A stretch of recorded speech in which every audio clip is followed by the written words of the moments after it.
샬롬. 네, 1월 셋째 주 주일입니다. 우리 경건한 마음으로 하나님께 예배하도록 하겠습니다. 네, 우리 시간 사도신경하심으로 우리의 신앙을 고백하도록 하겠습니다.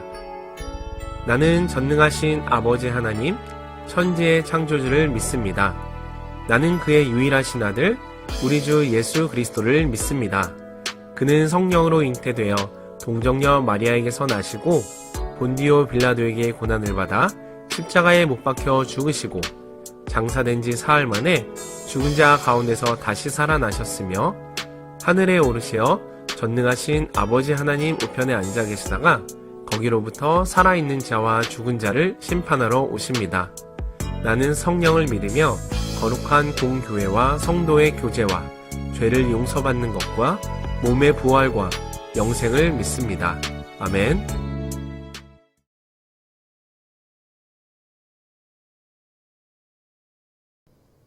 우리 하나님 말씀을 살펴보도록 하겠습니다. 하나님 말씀은 로마서 7장 1절부터 14절까지의 말씀입니다. 로마서 7장 1절부터 14절까지의 말씀을 제가 봉독하여 읽도록 하겠습니다. 형제들아, 내가 법하는 자들에게 말하노니 너희는 그 법이 사람이 살 동안만 그를 주관하는 줄 알지 못하느냐. 남편이 있는 여인이 그 남편 생전에는 법으로 그에게 매인 바 되나 만일 그 남편이 죽으면 남편의 법에서 벗어나느니라. 그러므로 만일 그 남편이 생전에 다른 남자에게 가면 흠려라. 그러나 만일 남편이 죽으면 그 법에서 자유롭게 되나니 다른 남자에게 갈지라도 음녀가 되지 아니하느니라. 그러므로 내 형제들아, 너희도 그리스도의 몸으로 말미암아 율법에 대하여 죽임을 당하였으니 이는 다르니 곧 죽은 자 가운데서 살아나신 이에게 가서 우리 하나님을 위하여 열매를 맺게 하려 함이라. 우리가 육신에 있을 때에는 율법으로 말미암는 죄의 정욕이 우리 지체 중에 역사하여 우리로 사망을 위하여 열매를 맺게 하였더니 이제는 우리가 얽매였던 것에 대하여 죽었으므로 율법에서 벗어났으니 이러므로 우리가 영의 새로운 것으로 섬길 것이요 율법 조문의 묵은 것으로 아니할지니라. 그런즉 우리가 무슨 말을 하리요? 율법이냐? 율법이 죄냐? 그럴 수 없느니라. 율법으로 말미암지 않고는 내가 죄를 알지 못하였으니 곧 율법이 탐내지 말라 하지 아니하였더라면 내가 탐심을 알지 못하였으리라.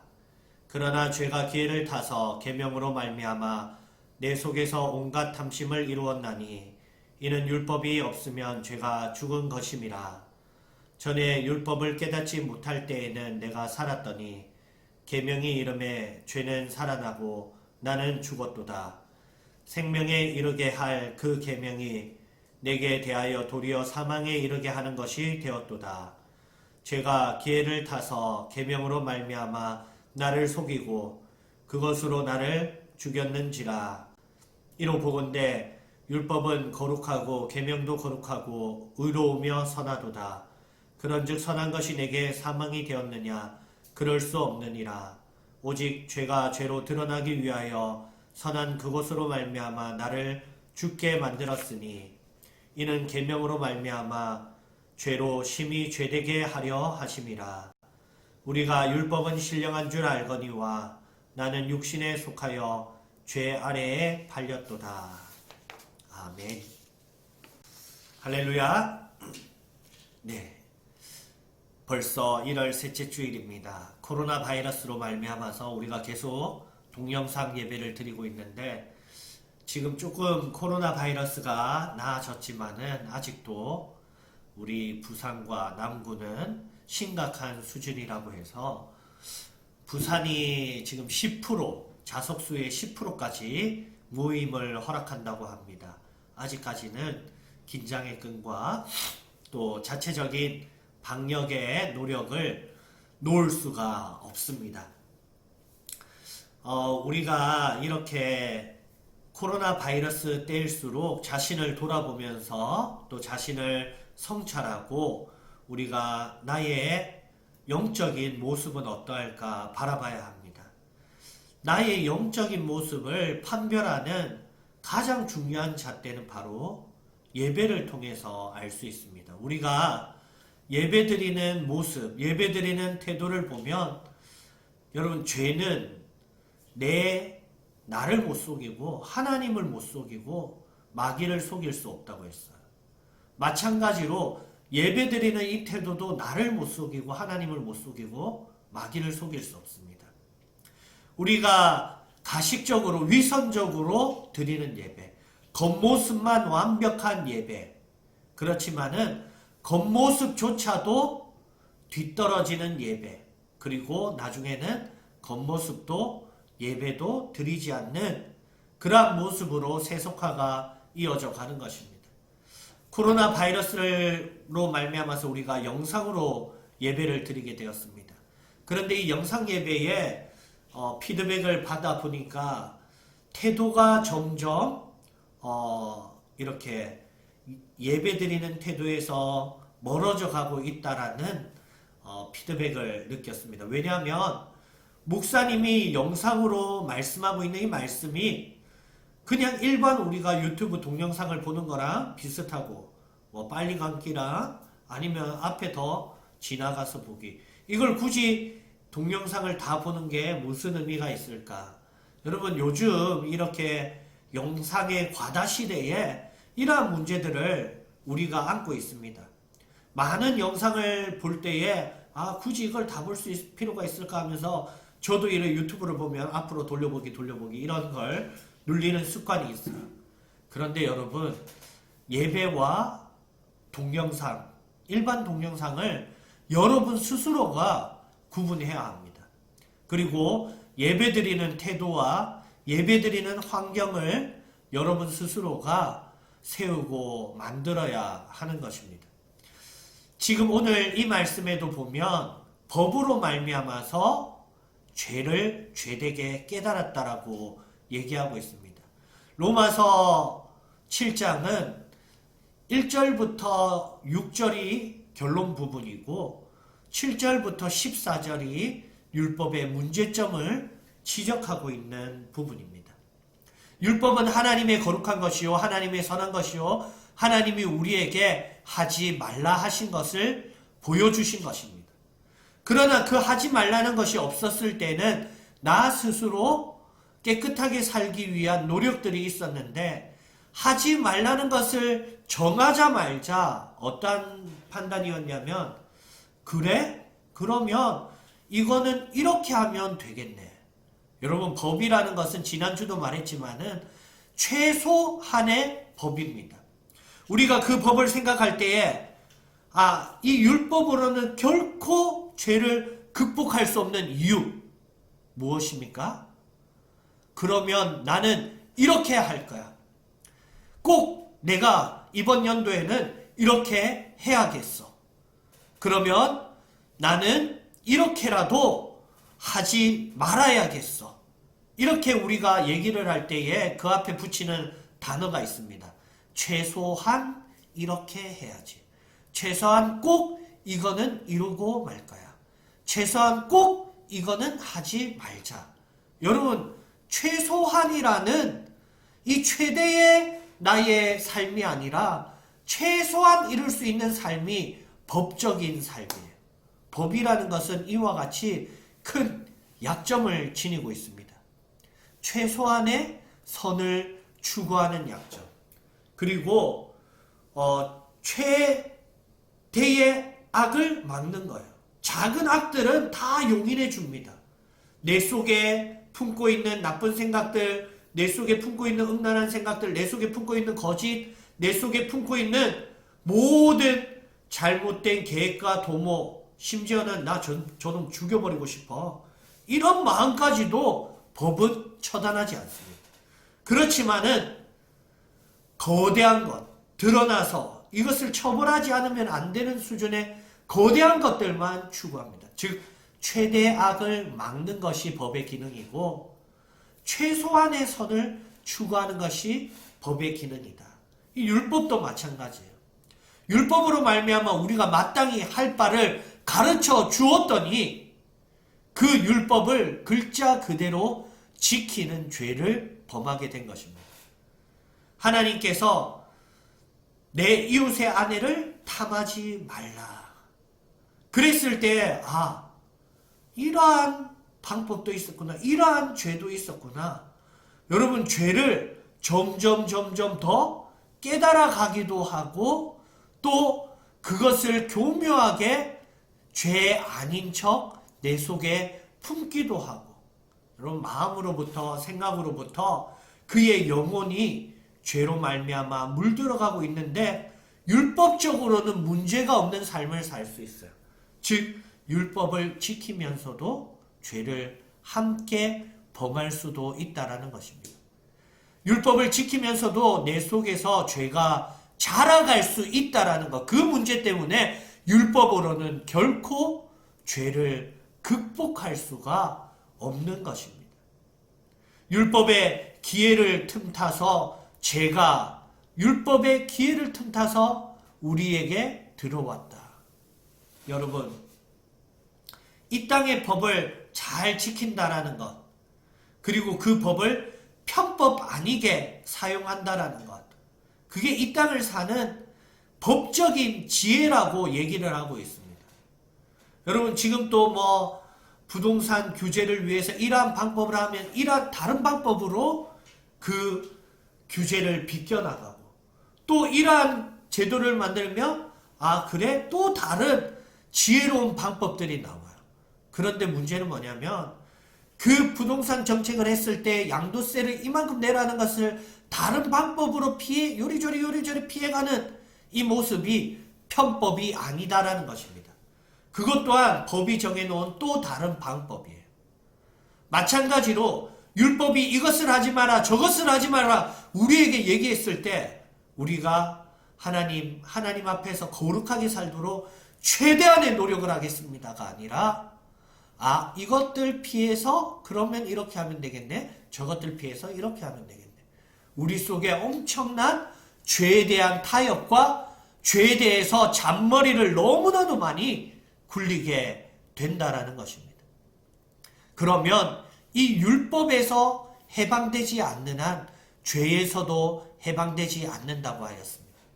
성경 말씀은 우리에게 죄에 대한 해방의 비결로 율법에서 해방될 은혜를 하나님께서 허락해 주신 것입니다. 7장 1절부터 6절까지 나와 있는 율법에서 해방되는 은혜가 무엇입니까? 율법의 당사자가 죽었을 때에 율법에서 해방된다고 하였습니다.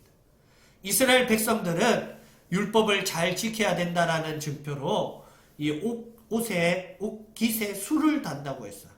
이래 실오라기가 내려오도록 술을 단다고 했습니다. 장식으로 레이스와는 좀 다른 장식인데 이렇게 동글 이렇게 실들이 내려오게 만드는 것 있지 않습니까? 마찬가지로 이래 입고 있는 외투 아랫자락에 그런 술을 달게 되어 있습니다. 이 술은 레이스와 마찬가지로 한 띠로 이루어서 그 띠를 옷에 덧입혀서 술을 달게 되어 있어요. 그런데 이스라엘 백성은 죽었을 때에는 시체에게 수의를 입힐 때에 그 외투에 술을 떼어냅니다. 즉 다시 말해서 너는 더 이상 율법을 지킬 필요가 없다. 너는 율법에서 해방되었다.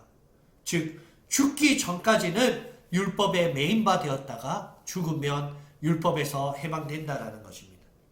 또한 마찬가지로 아내가 남편 외에 다른 남자랑 결혼을 하면 이것은 음란이라고 했습니다.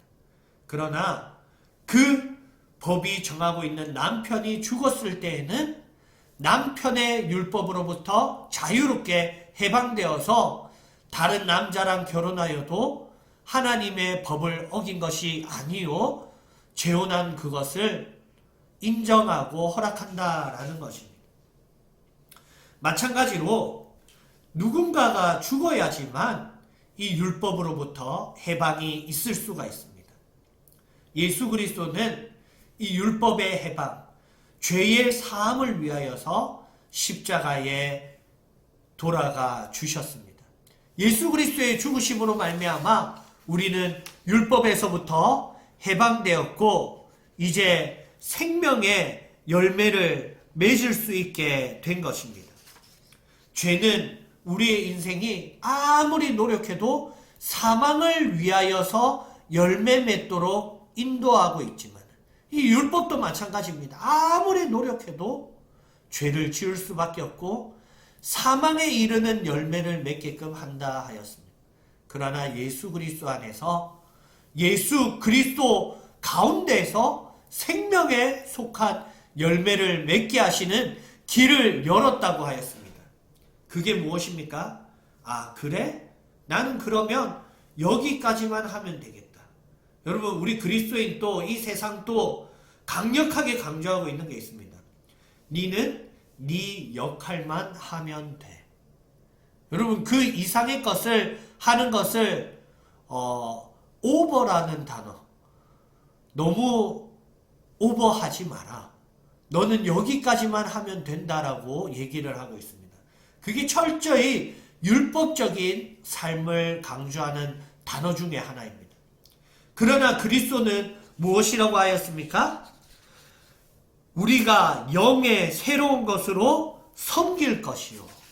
우리가 법을 지키는 데에 그치지 않고 율법에 묵은 것으로 하는 것, 그 법을 지키는 데에 그치는 것이 아니라 더 나아가서 영으로 섬기는 데에 이르라.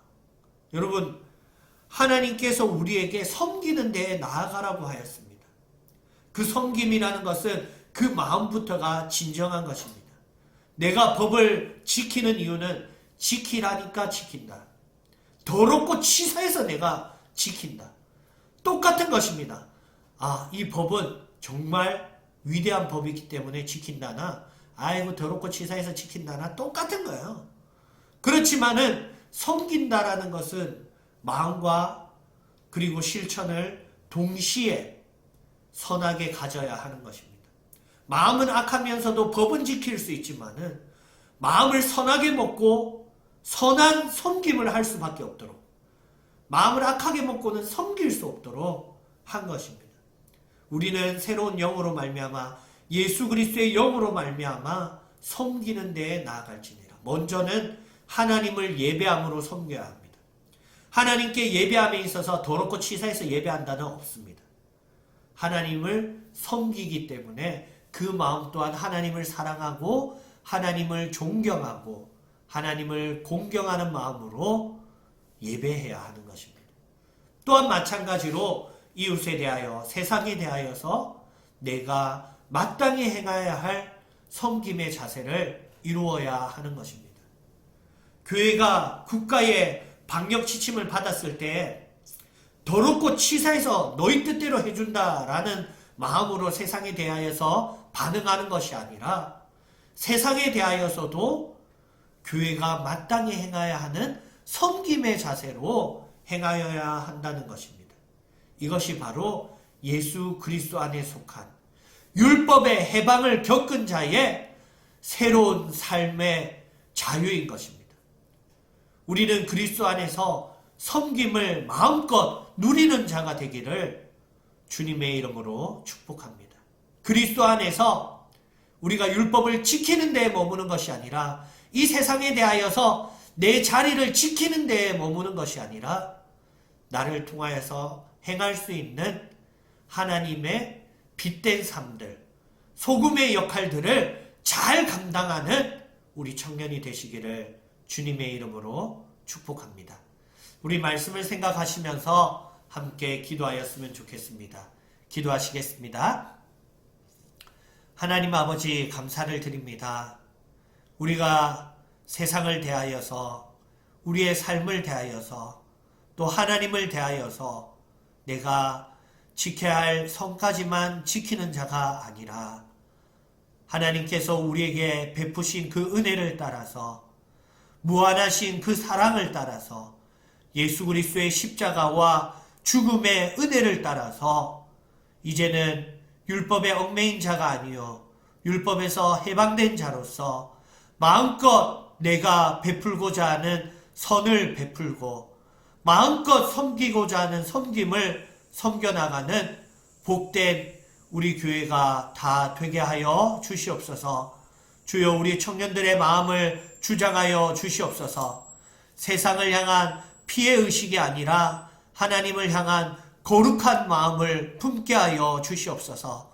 내가 조금 더 섬기는 것이 나의 손해로 여겨지는 것이 아니라 나를 위하여서 한없이 베푸시고 높은 곳에 들리셨던 예수 그리스도와 같이 나도 주님을 위하여서 이 세상을 향하여서 마음껏 섬기고 높이 들리는 영광과 복을 받는 우리 청년들 다 되게 하여 주시옵소서. 우리의 마음을 예수 그리스도의 보혈로 정결케 하여 주시옵소서. 예수님의 보혈로 악하고 더럽고 추악하고 탐욕과 또 교만과 또 치졸하고 소극적인 모든 마음은 떠나가게 하여 주시옵시고 주님께서 주시는 풍성하고 따뜻하고 환한 빛된 마음, 자신을 녹여서 이 세상을 위하여서 헌신하는 소금된 마음을 우리에게 허락하여 주시옵소서. 다시금 성령님을 보내어 주셔서 우리를 인쳐 주시고 우리가 흔들림 없이 섬김을 이루어 나가는 2021년도가 되게 하여 주시옵소서. 모든 은혜 주심을 믿고 감사드리옵고 살아계신 예수 그리스도의 이름으로 기도드리옵나이다. 아멘. 우리 하나님 말씀 생각하시면서 감사하는 마음으로 우리 마지막으로 축복기도의 복을 받도록 하겠습니다. 축복기도 하겠습니다. 하나님 아버지, 주의 사랑하는 청년들 마음 가운데 성령 하나님을 보내어 주시고 하늘 문을 여셔서 하늘 복을 선포하소서. 지금은 우리 주 예수 그리스도의 은혜와 하나님 아버지의 사랑과 성령 하나님의 소통하심이 여기 모인 모든 무리 위에 지금부터 영원토록 항상 함께 있을지어다. 아멘. 감사합니다. 네, 우리가 예배 태도를 스스로 회복시키지 않는다면 우리 한국교회는 급격히 세속화가 될 것 같습니다. 내 스스로가 예배를 위하여서 조금 더 하나님을 사랑하는 마음으로 섬기는 우리 청년 되시기를 주님의 이름으로 축복합니다. 예배 끝!